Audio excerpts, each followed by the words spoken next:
السلام عليكم ورحمة الله. الحمد لله رب العالمين، والصلاة والسلام على نبينا محمد وعلى آله وصحبه أجمعين. قال الإمام البخاري رحمه الله تعالى فيما نقله عن أبي هريرة رضي الله عنه عن النبي صلى الله عليه وسلم قال: من لم يسأل الله غضب الله عليه. ইমাম বুখারী রাহিমাহুল্লাহ আল আদাবুল মুফরাদে তার প্রসিদ্ধ কিতাব আল আদাবুল মুফরাদ তাতেই এই হাদিসটির উল্লেখ করেছেন। আল আদাবুল মুফরাদের 658 নম্বর হাদিস। আল্লাহ রাসূল সাল্লাল্লাহু আলাইহি ওয়াসাল্লাম বলেছেন, মান লাম ইয়াসআলিল্লাহ গাদিবাল্লাহু আলাইহি, যে আল্লাহর কাছে চায় না আল্লাহ তার প্রতি রাগান্বিত হন।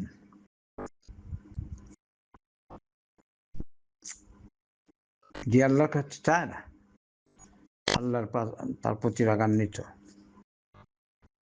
অন্য ফর্মের মান লাম ইয়াসআলহু ইয়াগদাব আলাইহি, যে আল্লাহর কাছে চায় না আল্লাহ তার প্রতি অসন্তুষ্ট হন, আল্লাহ তার প্রতি রেগে যান সুবহানাহু ওয়া তাআলা। এই আল্লাহর কাছে চাওয়া এটা অন্যতম একটি ইবাদত। যত আপনি আল্লাহর কাছে চাইবেন তত আল্লাহ আপনার প্রতি খুশি হবেন।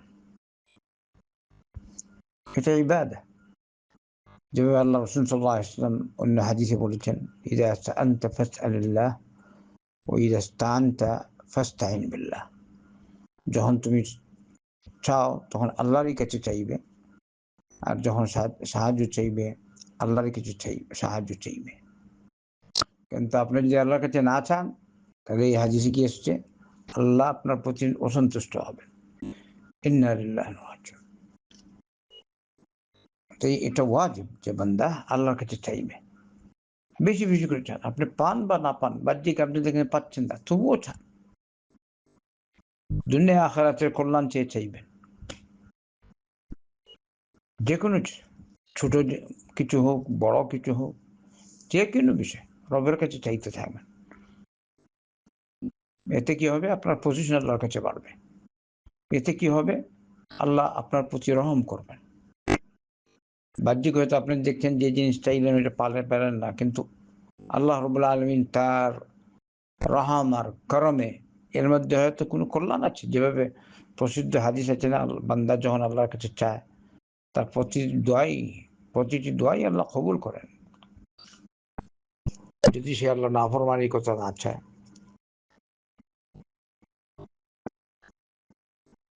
আর আত্মীয়তার সম্পর্ক কর্তনের কথা না চায়, আল্লাহ তার দোয়া কবুল করেন। কিন্তু এর ক্ষেত্র তিনটা, হয়তো আপনি যা চাইলেন আল্লাহ তা দেন, আর না হয় কোনো মুসিবাহ এর পরিবর্তে দূর করে দেন, আর না হয় এটা আখিরাতের জন্য জমা রাখেন। এই হাদিস দ্বারা এটাই প্রমাণিত হলো যে আল্লাহর কাছে চাওয়া, আল্লাহর কাছে বান্দা চাইবে, তার কাছে দোয়া করবে, এটা গুরুত্বপূর্ণ একটি ওয়াজিব।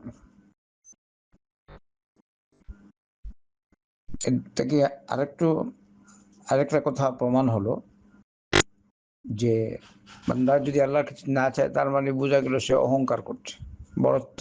আউযু বিল্লাহ।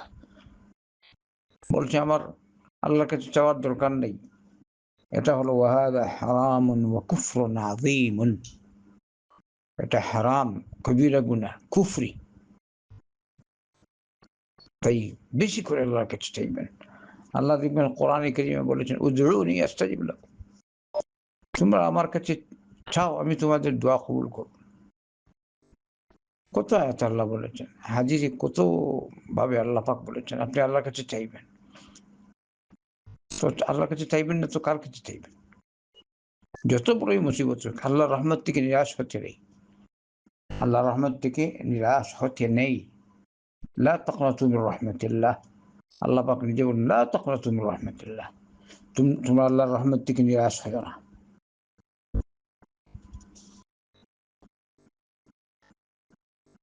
এজন্যই বলা হয়, বলছেন আল্লাহু ইয়াগযাবু ইন তারাকতা সুআলাহু ওয়া তারাবনা আদম হিনা ইউসআলু ইয়াগযাবু। আল্লাহু আকবার। বান্দা যদি আল্লাহর কাছে না চায়, আল্লাহ নাখুশ। আর বান্দার কাছে যদি আপনি চান, বেশি চাইলে সে নাখুশ। কিন্তু আল্লাহর কাছে চাইলে আল্লাহ কখনো নাখুশ হন না, আল্লাহ খুশ। আল্লাহু আকবার। বিশেষ করে এই তো প্রতি রাত আল্লাহ পাকের একটি সময় আছে, যে সময় আল্লাহ পাক তার বান্দার দোয়া প্রত্যাখ্যান করেন না। আর এটা বিশেষ করে শেষ রাতে।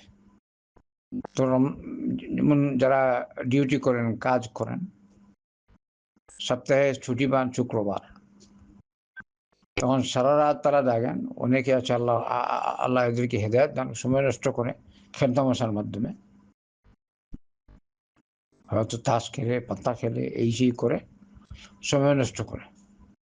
হয়তো এমনও লোক আছে মুসলিম, ও কাফির কুফারদের কথা বলছে, মুসলিম, এসাও নাই, ফজরও নেই, নামাজটাও পড়েন। মুসলমান, এই রাত্রির গুরুত্ব দিন। আপনারা যে যেখানেই আছেন, আমার বয়স শুনছেন, গুরুত্ব দিবেন। প্রত্যেক রাতের গুরুত্ব দিবেন, প্রতিটি মুহূর্তের গুরুত্ব দিবেন। সময়টা যেন অহেতুক না যায়, কারণ যে সময় আপনার অহেতুক যাবে, এটি আপনার খাসারা, আপনার ক্ষতি। তো যে রাত আপনি যেমন আজকে ছুটি পেয়েছেন, সময় আল্লাহর পথে ব্যয় করেন, স্বাভাবিকভাবে চলেন, স্বাভাবিকভাবে চলেন। ফজরের নামাজ জামাতের সাথে পড়বেন, এশার নামাজ জামাতের সাথে পড়বেন। কেন অহেতুক সময় নষ্ট করে? আবার নামাজও নেই। আবার কেউ আছে, অনেকে আছে হয়তো নামাজ পড়ে কিন্তু গলত কাজে সময় নষ্ট করে। সময় অনুবর্তী হওয়ার চেষ্টা করুন, আর রবের কাছে চান, সব সময় আল্লাহর কাছে চান। 5 ওয়াক্ত নামাজ পড়েন আর রবের কাছে চান, সেজদায় আল্লাহর কাছে চান। সালাম ফিরানোর আগে তাহিয়াত পড়ার পর, দরুদ পড়ার পর আল্লাহর কাছে চান। নফল সালাত, তাহাজ্জুদের সালাত পড়েন, রবের কাছে চান। সময় চলে যাবে এক সময়, যখন আক্ষেপ করবেন, হাইরে কেন সময়টা ভালো ক্ষেত্রে লাগালাম না। আল্লাহ, তুমি আমাদের সকলকে তৌফিক দান করো, হকের উপর প্রতিষ্ঠিত থাকার তৌফিক দাও, তোমার নাফরমানি থেকে বাঁচার তৌফিক দাও। আল্লাহুম্মা সাল্লি ওয়া সাল্লিম ওয়া বারিক আলা নবিয়িনা মুহাম্মাদিন ওয়া আলা আলিহি ওয়া সাহবিহি আজমাইন।